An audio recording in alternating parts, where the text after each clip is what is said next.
My name isn't the important part here. What matters is the year everything in my life split in two, before and after. I was 16, 10th grade, still half child, half adult, walking that narrow line where you think you already understand the world, but you don't. Not yet. By the time the school counselor called me into her office, I already knew what the test would show. I didn't cry. I didn't panic. I just stared at the wall while she spoke gently, choosing careful words. Pregnant. The world didn't collapse in that moment. It waited. It waited until I got home. My parents sat at the kitchen table like judges. The disappointment was visible before anyone spoke. They didn't ask whether I was frightened. They didn't ask whether I was okay. They wanted one thing: an explanation. Who? How? Why? What now? And when my answers didn't repair their reputation, the verdict came quickly. This isn't happening in our house. It wasn't a discussion. It wasn't anger thrown in the heat of the moment. It was a decision. Clean. Cold. Final. They handed me a small suitcase and an address. A distant relative. A spare room. Somewhere I wouldn't be seen. I remember standing on the porch with my jacket half-zipped, listening to the door click shut. The sound was strangely quiet for something that would echo for decades. From that night on, I stopped being their daughter. I became a problem to be relocated. The place they sent me to wasn't cruel, it was simply indifferent. Rules, schedules, whispered conversations behind doors. I finished my homework in silence and counted weeks on the calendar like someone marking time on a prison wall. The boy who had helped create this new reality disappeared quickly. New phone. New routine. New life where I didn't exist. His family insisted he focus on school. I learned fast what that phrase really meant. I would carry the consequences. Alone. The months moved slowly, measured by appointments, questions from doctors, and the steady, quiet dread of wondering whether I was ready for any of this. When my son was finally placed in my arms, the world didn't feel broken anymore, just radically rearranged. Every fear, every humiliation, every exile faded for a moment beneath something simple and overwhelming. Responsibility. I was still a teenager. But childhood had ended. I finished school with the same determination I had carried my entire life, quietly, without applause, balancing diapers and exams, sleepless nights and essays written at the kitchen table while he breathed softly in the next room. Years passed. I built a life carefully, brick by brick. Work, rent, small victories that no one celebrated except me. My parents kept their distance. Birthdays came and went. Holidays passed with polite, infrequent messages, nothing more. To them, I remained the mistake.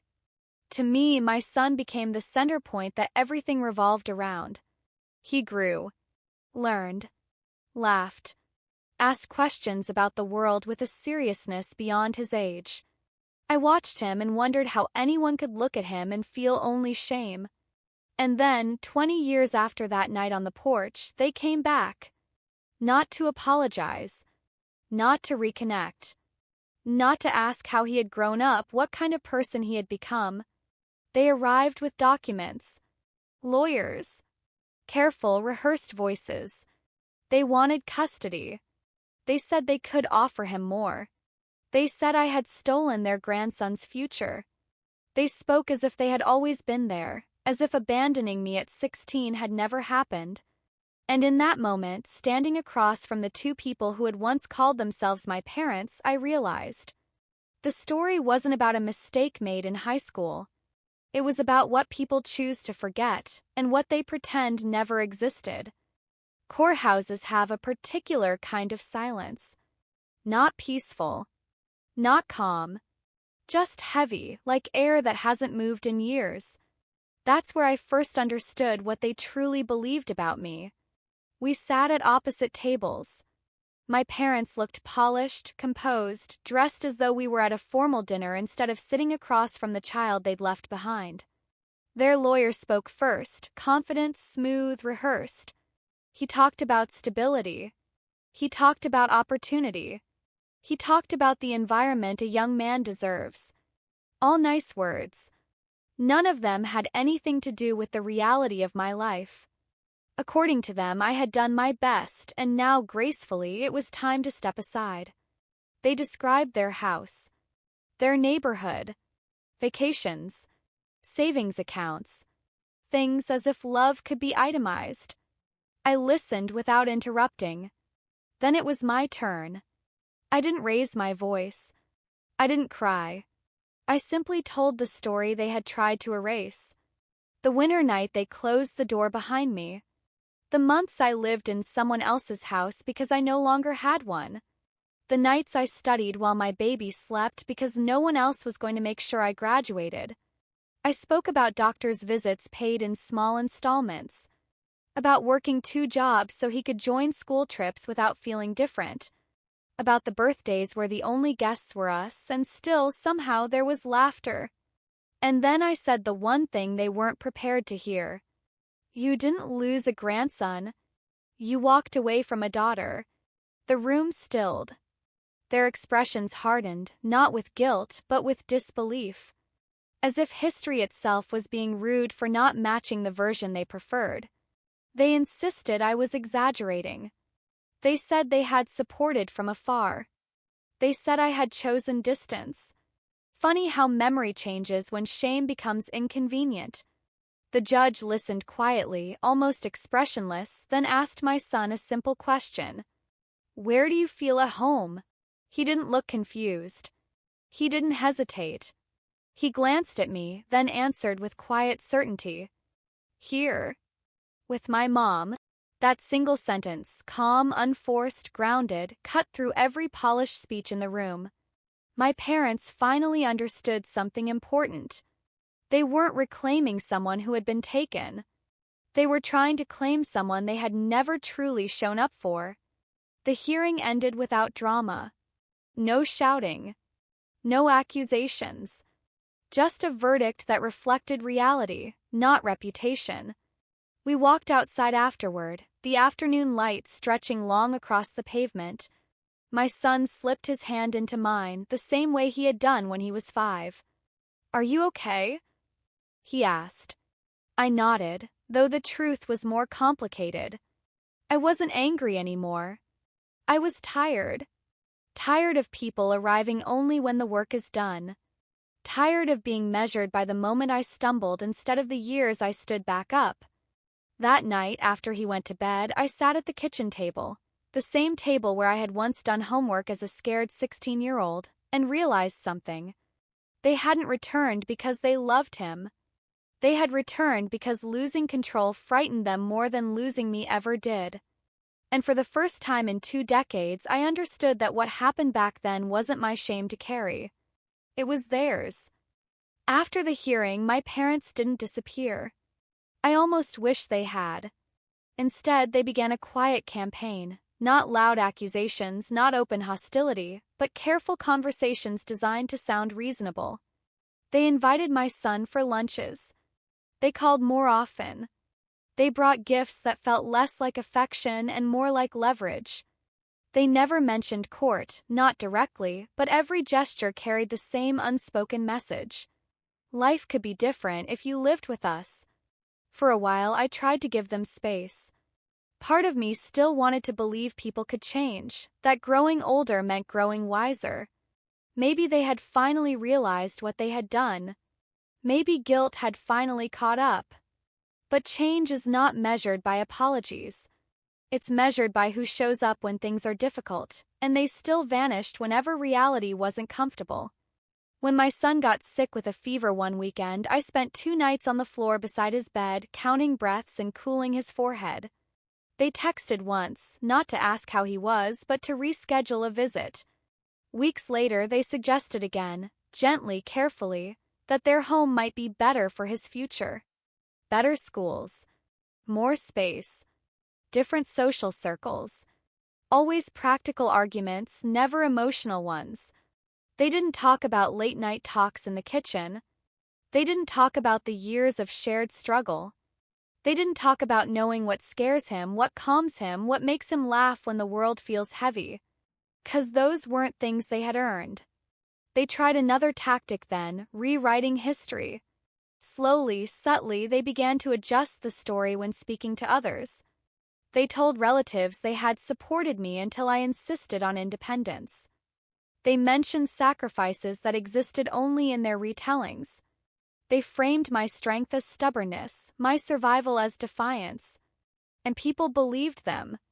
Because it's easier to accept the comfortable lie than confront the truth that parents can fail, profoundly, and never fully face it. One evening, my father arrived unannounced. He walked through my small apartment, looking at the walls, the furniture, the modest things I had worked years to afford. He spoke gently, almost pitying. "You've done well, considering your circumstances." I realized then, he still wasn't talking to me as a daughter. He was talking to a problem he once tried to relocate. I asked him one question. "Do you remember the night you drove me away?"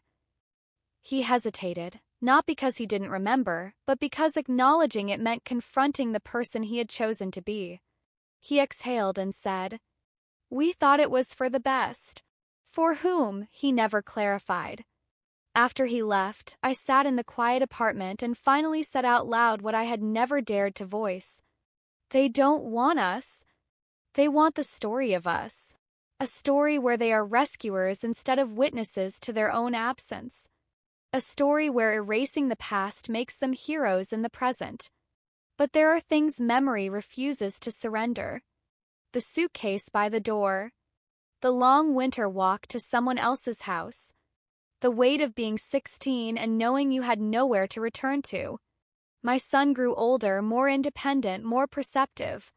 He saw through gestures. He recognized patterns. And one evening, when they called again asking to discuss plans, he shook his head. "I don't want to be something they win," he said quietly. He wasn't bitter. He was clear. And in that moment, I realized something profound. All the years I worried about repeating my parents' mistakes, I had already broken the cycle. Not by being perfect, but by staying. By choosing presence over pride. By choosing responsibility over appearances. By refusing to disappear when life turned inconvenient. And slowly, without announcements, the tone from my parents shifted. Fewer calls. Shorter visits. Less insistence. Not because they finally understood, but because they realized they couldn't rewrite this story anymore. It was already written, in the life my son and I built together. Life has a way of moving forward even when old wounds never fully close. Years passed quietly. My son finished school, found work, and began shaping a future that belonged to him alone. He didn't rush anything. He was cautious in the way children raised without safety often are, careful, thoughtful, never assuming stability was guaranteed. We lived simply. Not luxuriously. Not poorly. Just steady. Birthdays became traditions. Dinners were conversations, not performances.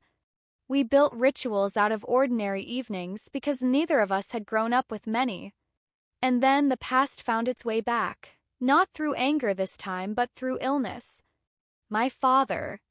A diagnosis that sounded clinical on paper, but felt heavier spoken aloud. Treatments. Appointments. A long, uncertain path. For the first time since I was 16, my mother called with a voice that didn't sound rehearsed. "He wants to see you." I would be lying if I said the decision was easy. Every memory resurfaced, the porch, the suitcase, the quiet exile. But something softer arrived too, the understanding that time doesn't always leave room for neat resolutions. So I went. The hospital room was quiet, smelling faintly of disinfectant and something metallic. He looked smaller than I remembered, not physically but in presence. The man who once spoke in absolutes now had trouble catching his breath between sentences. He smiled when he saw me. Not proud. Not triumphant. Just human. We sat in silence for a while before he finally spoke. "I've watched your life from a distance," he said, "and I realize distance isn't something to be proud of." He didn't give speeches. He didn't justify. He didn't attempt to undo decades with a single moment. He simply said, "I was wrong." The words didn't erase anything. They didn't return what had been taken, but they landed gently instead of cutting. He asked about my son, about who he had become, what he dreamed about, what kind of man he was growing into. For the first time, the interest didn't feel like strategy. It felt like regret. My mother sat in the corner, hands clasped, saying little. She wasn't ready to confront the past out loud, but I could see it behind her eyes. Grief does that. It turns mirrors around so you're forced to look. In the weeks that followed, I visited occasionally. Not because I owed them my presence, but because bitterness, if carried too long, becomes its own kind of prison. My son joined me once. He shook my father's hand gently, polite but distant. They spoke for a few minutes, nothing deep, nothing dramatic, but something shifted afterward. On the drive home, he stared through the windshield for a long time before saying, "It must have been lonely for them, too." Not an excuse. A recognition. He didn't absolve them. He didn't rewrite anything. He simply understood that people sometimes choose wrong out of fear, and that the cost of those choices follows them quietly. Months later, when the inevitable happened, the house filled with relatives, some familiar, some practically strangers. Whispers moved through rooms like drafts. Somebody finally asked the question nobody had dared say aloud. "Why weren't you around more?" My mother opened her mouth, then closed it again. For once, there was no polished version. No rewritten narrative. Just silence. Truth stood there between us, unspoken, undeniable. The service, my son stood beside me, steady, tall, calm. Not as property. Not as proof. As himself. Afterward, we walked outside into the cool evening air. He slipped his hand into mine the same way he had as a child. "You did the right thing," he said. He wasn't talking about attending the funeral. He was talking about the years before. The nights spent awake. The meals saved. The decisions made quietly because nobody else was coming. And there, in that quiet space, I finally felt something I had chased since I was 16. Closure, not because the past was repaired, but because I no longer carried it alone. The story didn't heal. Settled. And sometimes that's the closest thing life offers to peace. Time kept moving, as it always does. After the funeral, life slowly returned to its usual rhythm: work, errands, evenings that ended quietly. Grief didn't leave. It simply took a seat somewhere in the background, like an unwelcome guest who eventually stops announcing itself. My mother started calling more often. Not every day. Not with deep conversations. But there was a softness now, as if something had finally fractured in the story she had spent 20 years convincing herself was true. One afternoon, she asked if she could come over. We sat at the kitchen table, the same one that had carried so many versions of my life, and for a long time she said nothing. Then, quietly, "I think I made choices I can't undo." She didn't dress it up. She didn't pretend it had all been complicated. She didn't try to push blame towards circumstance, faith, neighbors, or reputation. She simply acknowledged the one truth that lies beneath every wound. She had walked away. Tears came, not the dramatic kind, the tired kind, the ones born from realizing too late what was lost.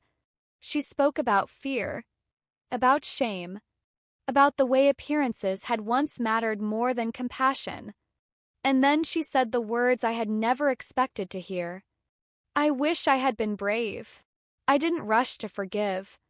I didn't build speeches in my head. I simply listened. 'Cause sometimes listening isn't absolution. It's witnessing." Slowly, we began to rebuild something. Not the mother-daughter story that existed in movies, but something smaller, quieter, honest. We spoke about grocery lists, the weather, memories that didn't hurt. Trust didn't return. But gentleness did. My son, now older, watched all of this with quiet understanding. He never felt obligated to play along. He set boundaries without anger. He visited when he wanted to, stayed distant when he didn't. He carried none of the weight that once belonged to me, and that, more than anything, felt like victory. Years layered themselves over the past like fresh paint, not erasing what had been underneath, but softening the edges. I worked. He built his own path. We laughed often. Our home never felt large, but it always felt enough. Every so often, late at night, I would glance back, not with bitterness anymore, but with clarity. I saw a 16-year-old girl on a winter porch. I saw a child raised in second-hand spaces. I saw a woman who learned, slowly and painfully, that worth is not granted by those who leave, it is proven by those who stay. And I realized something else, something simple. My parents didn't lose me the day they sent me away. They lost me when they believed reputation mattered more than responsibility, when they confused control with care, image with love. What I gained, though, was something they never foresaw. A life built from perseverance instead of appearances, and a son who knew without question what loyalty looks like. Sometimes people return to reclaim what they abandoned. Sometimes they arrive with paperwork, arguments, and carefully chosen words. But time has a way of recording truth, not in documents, not in speeches, but in the quiet, everyday evidence of who showed up. And when all the voices finally quieted, when lawyers and courtrooms and whispered judgments faded into memory, one reality remained. I had not failed. I had survived. And survival, lived long enough, begins to look very much like strength. Fade out. Years passed. Not dramatically. Not loudly. Just quietly. Kind of years where life stops feeling like survival and starts feeling like routine. My son moved out into his own apartment. He wasn't far, just across town, close enough that we could meet for coffee on Sundays, far enough that he could finally feel fully independent. One evening, he came over for dinner, taller than I ever imagined he'd become, eyes thoughtful the way they had always been. Through we cleared plates, he stayed sitting at the table, fingers tracing the rim of his glass. "There's something I've been thinking about," he said. I waited. "I want to study social work. Maybe counseling. I don't want kids like me to feel like they're disposable." The word landed like a whisper and a thunderclap at the same time. Disposable. I nodded slowly. "Then you should do it," I said. "And whatever I can do to help, I will." For the first time, I saw in him not only resilience, but purpose. And something else happened around that time. I began to feel restless. Not unhappy.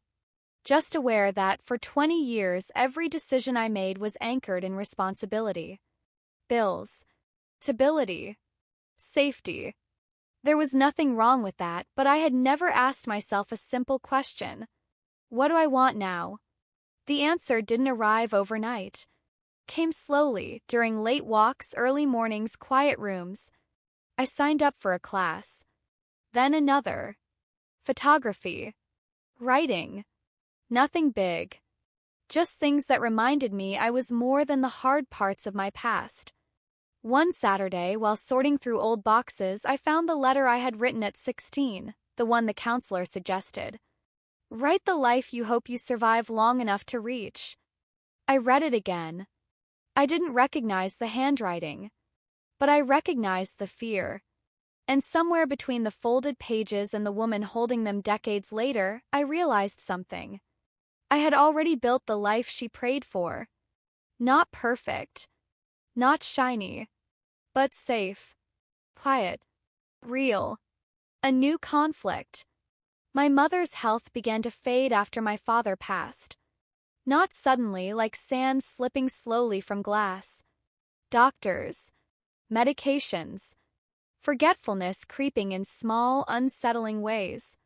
One afternoon, I found her sitting at the kitchen table, staring out the window. "Sometimes," she said, "I forget how old I am. Then I remember how much time I wasted." She wasn't asking for forgiveness. She was confessing to herself. Caring for her wasn't easy. Old wounds don't disappear just because someone becomes fragile. But I made a decision. I would not repeat what had been done to me. I would set boundaries. I would protect myself. And I would still be kind. 'Cause turning into what hurt me was never the goal. My son helped sometimes, visiting, carrying groceries, fixing small things around the apartment. He wasn't obligated. He chose to. One evening, as we left her place, he said quietly, "You didn't do it for her. You did it because of who you are." And he was right.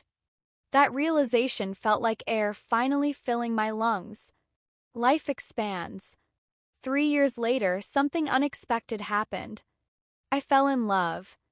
Not the wildfire kind teenagers believe in. Not the fix-me type that promises salvation. Something steadier. A man who listened more than he spoke. Who didn't flinch when the past surfaced. Who never tried to rewrite my story to make himself the hero. We didn't rush.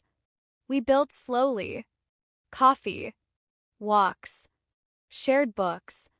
Quiet laughter in kitchens where nothing dramatic happened, only safety. My son approved, cautiously at first, then fully. "You finally look relaxed," he said one night. And he was right again. A full circle moment. Years later, at a small gathering, nothing grand, my son stood up to make a toast. He looked at me. "This woman," he said, "taught me that love isn't leaving when things are complicated. Love is staying even when no one is watching." He wasn't talking about sacrifice anymore. He was talking about dignity. And as the room blurred with quiet tears, I finally understood. My story was never about being abandoned. It was about refusing to disappear. It was about breaking a legacy of shame with something far stronger and quieter. Presence. Closing reflection. There is a moral, it is not dramatic. It is simple. We do not choose the people who fail us, but we choose who we become afterward. And sometimes the most radical thing you can do with a painful past is build a life that doesn't pass it forward. Fade to black. There's a strange calm that arrives once survival stops being your full-time job. You start noticing small things again. The way morning light spills across the floor. Quiet sound of someone washing dishes in the next room. The gentle realization that nothing bad is happening, and you don't need to brace anymore. That was new for me. Peace had always felt temporary, fragile, like something that would be taken away if I relaxed too much. But slowly it became normal. My son finished his degree. He found work in a youth center. He came home some nights exhausted, but with a kind of exhaustion that comes from meaning, not emptiness. He never bragged about what he did. He simply showed up. The way he held space for other people, kids who were scared, angry, lost, I recognized pieces of myself in them. And every time he guided someone gently instead of judging them, I knew something important. Chain had broken. Pain had not become inheritance. One evening, he sat across from me, late, coffee between us, silence comfortable. "You know," he said quietly, "when I talked to some of the teenagers, I realized what you did wasn't normal. It was more." I shook my head. "I just stayed." He smiled. "Exactly. A decision of my own." As years passed, something surprising happened inside me. I stopped living in reaction to the past.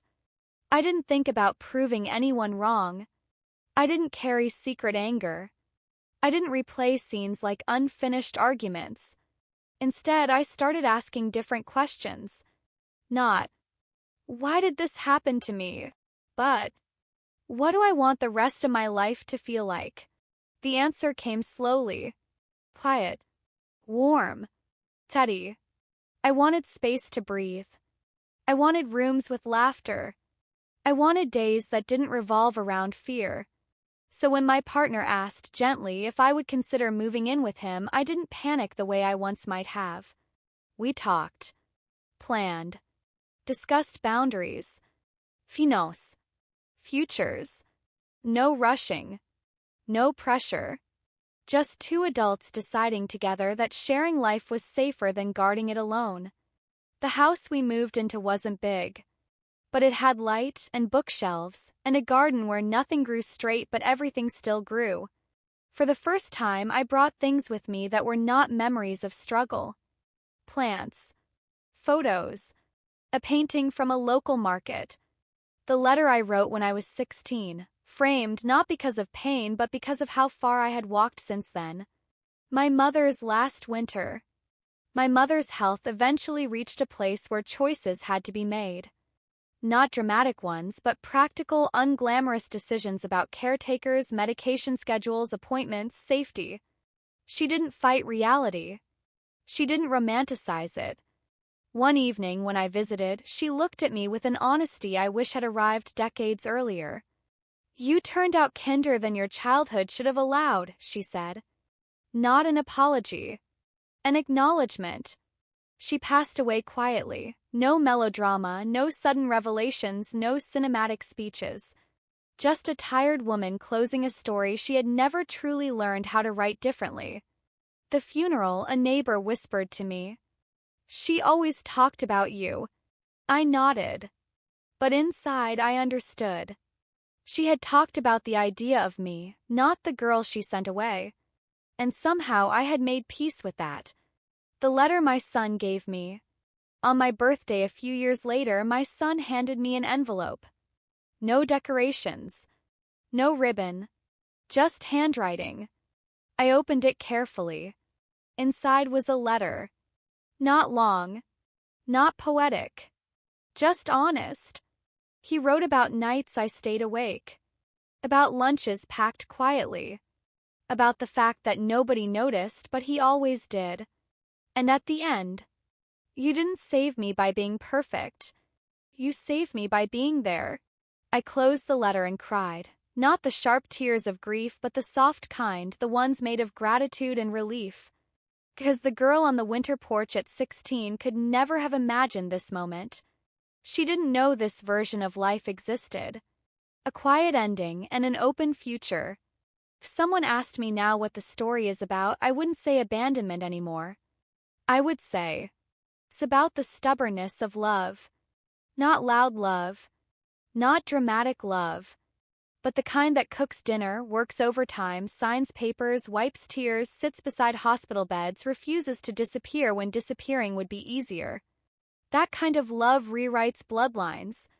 And when I look at my son, grown, steady, kind, I realize we did more than survive. We created a different future. One where pain does not trickle downward, disguised as discipline. One where strength does not mean silence. One where staying is not seen as weakness. Past still exists, but it no longer rules. And maybe that is the truest form of freedom. Fade to black. There's a certain peace that comes when life stops being defined by what was taken and starts being shaped by what remains. I didn't notice the shift at first. It showed up in small ways. I slept more deeply. I laughed without checking the room. I stopped rehearsing conversations that would never happen. One afternoon, while watering the garden, I realized an entire day had passed without thinking about the past at all. Not because I forgot, because it no longer demanded to be the center. A new season for my son. My son called one evening. His voice sounded different. Not uncertain. Not worried. Hopeful. "There's someone I want you to meet," he said. We sat at a cafe a few days later.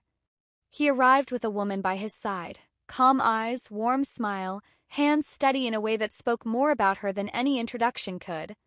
She didn't perform. She didn't try too hard. She wasn't impressed by perfection, only by sincerity. They talked, respectful, equal, patient with one another. And I realized something important. My son had chosen someone who understood care without fear. Someone who didn't confuse control with love. Someone who stayed. Later, after they left, he texted, "I learned what love looks like watching you." Those words echoed softly inside me. Cycles don't break by accident. They break every time someone chooses differently. Quiet work, slow joy. My days filled with ordinary things. Books, walks, friends made late in life, the kind who know you not as the girl who survived, but as a person who enjoys soup recipes and rainy afternoons. Sometimes I volunteered at the youth center where my son worked. Kids came in carrying storms in their eyes, anger, fear, weariness too old for their faces. I didn't teach them complicated things. I didn't give speeches. I just listened. 'Cause sometimes the most radical thing you can do for someone is to hear their story without flinching. And every now and then one of them would ask, "How did you get through everything?" I never offered heroic answers. I said, "I didn't. I went through it one day at a time." And eventually the days built a bridge. They usually nodded. 'Cause somewhere inside they understood. A letter I wrote to myself. On a quiet night, long after everyone had gone to bed, I opened an old notebook. Blank pages. I wrote a letter, not to the girl I used to be, and not to the parents who left. To the woman standing here now. I wrote, "You do not owe the past your entire life. That you were allowed to build something beyond it. It wasn't closure. It was permission. The kind I had been waiting for without knowing it. A small, unexpected celebration." Years later, we gathered for dinner. My son, his partner, a few close friends, laughter echoing in a house that once felt too quiet. No occasion. No ceremony. Just life continuing. At some point, my son raised his glass. "To the woman who taught me that family isn't what you're born into, it's what you choose to show up for." Everyone looked at me. And for a brief moment, I felt the weight of everything. The winter porch. The years of silence. Courts. The long nights of worry. The soft mornings of peace that followed. But instead of grief, what filled me was gratitude. Not for what happened. For who I became in spite of it. A final thought, for anyone listening. If someone asked whether the pain was worth the lesson, I wouldn't answer. 'Cause that's not the right question. Pain does not justify itself. What matters is what we shape from it. Not bitterness, not hardness, but clarity. Clarity about what we will no longer accept. A clarity about the people we choose to become. Clarity that love, real love, doesn't vanish when life turns inconvenient. It stays. And one day, without noticing when it happened, you look around and realize the life you're living isn't built from fear anymore. It's built from quiet courage. Fades slowly. As the years unfolded, something unexpected happened. Life stopped feeling like a second chance and started feeling like the first one that truly belonged to me. I didn't wake up every morning with grand plans. I didn't chase dramatic milestones. I simply cared carefully about the day in front of me. And somehow that was enough. Call from the past. One afternoon, I received a message from someone I hadn't thought about in years. The boy from high school. The one who vanished the moment responsibility appeared. He wrote, "I heard about your life. I hope you're doing well." No apology. No confession. Just a sentence floating in honesty that arrived decades too late. For a moment, the 16-year-old inside me stirred. Not with longing, but with curiosity. What would I say? I typed slowly. "We both survived. That's enough. Take care." I didn't need closure. Because closure suggests there's something left to seal. What remained between us was not an open wound anymore, just an old scar with no power over the present. I put the phone down and went back to chopping vegetables. And the quiet felt safe. Seeds that grow anyway. In the garden, the roses surprised me again. They bloomed around broken branches, stubborn, soft, shamelessly alive. I found myself whispering sometimes, "You too," 'cause I understood them. Not everything grows in perfect soil. Sometimes things bloom simply because they refuse not to. Neighbors would stop by. We exchanged recipes, traded cuttings, laughed at small inconveniences that once would have crushed me. The ordinary became holy. And that was new. Watching my son become someone I admire. My son eventually married the woman with the steady eyes. They didn't have a wedding meant to impress anyone. They had a gathering meant to feel true. Simple music. Friends. Laughter under string lights. At one point, he took the microphone, reluctantly shy, and said, "My life didn't follow the usual story. I grew up learning that strength doesn't always look loud. Sometimes it's a quiet presence that refuses to leave." People clapped. I didn't. I stood there still, letting the moment wash over me the way you stand in warm rain without moving. Later, when everyone danced, he walked over and whispered, "Thank you for not letting my life become someone else's regret." That sentence stayed with me long after the lights dimmed. The work of staying human. Aging crept in gently. A slower step. A sigh where there used to be silence. A list of pills taped near the kettle. But I refused to shrink. I read more. I learned languages badly and joyfully. I wrote small essays nobody saw except me. Sometimes people said, "You're strong." I always corrected them. "I'm not strong. I'm practiced." 'Cause strength implies something innate. What I had was repetition. Standing up. Again. Again. Again. Until it looked like bravery from the outside. Conversation I didn't expect. One evening, sitting on the porch, my son asked, "Do you ever wish your life had been easier?" The answer surprised both of us. "No," I said. "I wish people had been kinder. But I don't wish away the life." He nodded. 'Cause there is a difference. Hardship doesn't make someone noble. But what we choose during hardship, that shapes the quiet architecture of our character. And the more years passed, the more I realized. Nothing I lost defined me. Everything I chose did. Final reflection, for now. If anyone listening imagines that healing is dramatic, they misunderstand. Healing is ordinary. It looks like washing dishes. Showing up. Calling back. Taking deep breaths when memory tightens your chest and continuing anyway. That's the real miracle.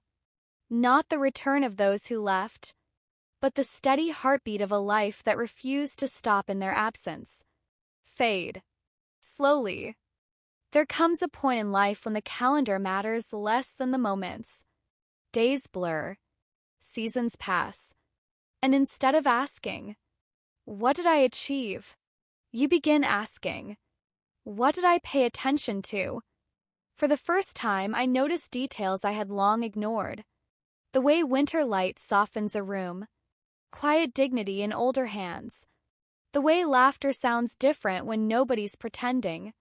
It was as if life had turned down the volume on everything loud and turned up what was subtle.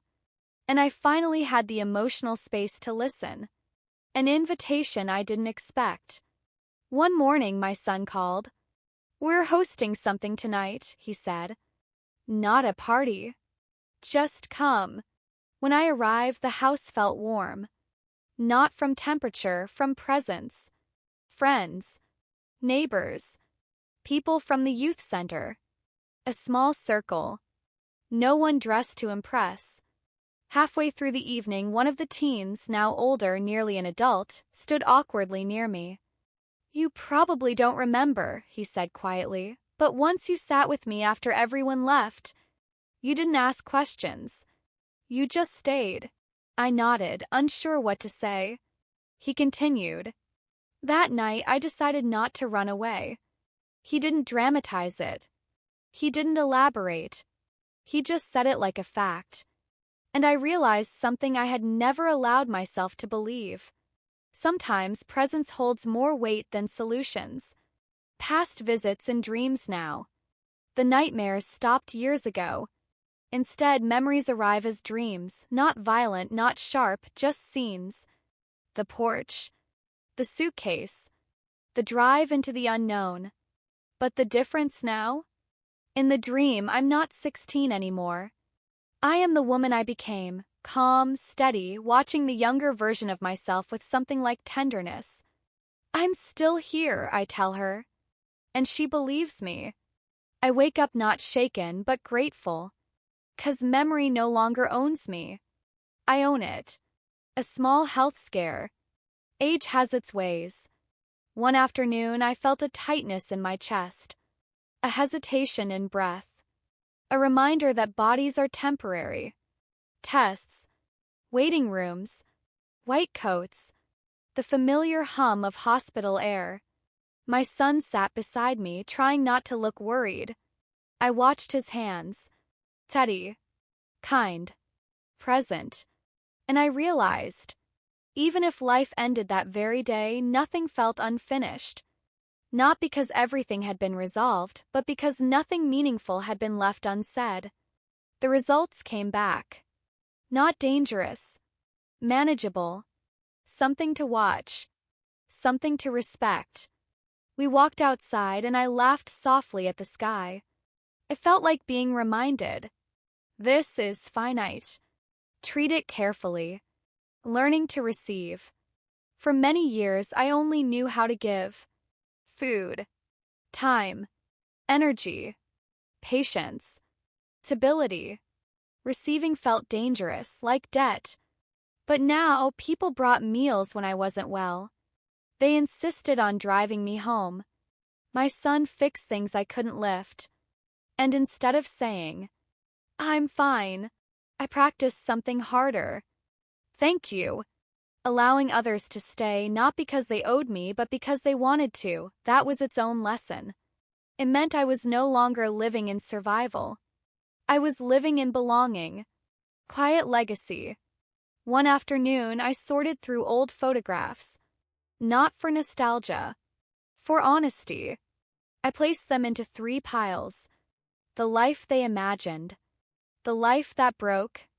And the life I built anyway.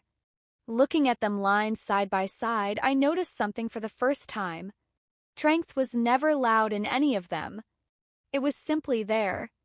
In eyes that kept looking forward. In hands that kept working.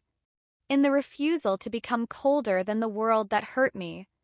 And I thought, this is my legacy, it is enough. Where the story rests. If you asked me now whether everything worked out, I would say, no, it didn't work out. It unfolded. Differently than planned. Messier than expected. But deeply, strangely, beautifully human. The child I carried at 16 became a man who carries others. The girl who stood alone on a winter porch became a woman who understands that love isn't a grand gesture. It's the decision to stay. And somewhere between those two truths, life kept going. Fade. Soft. Gentle. Unrushed.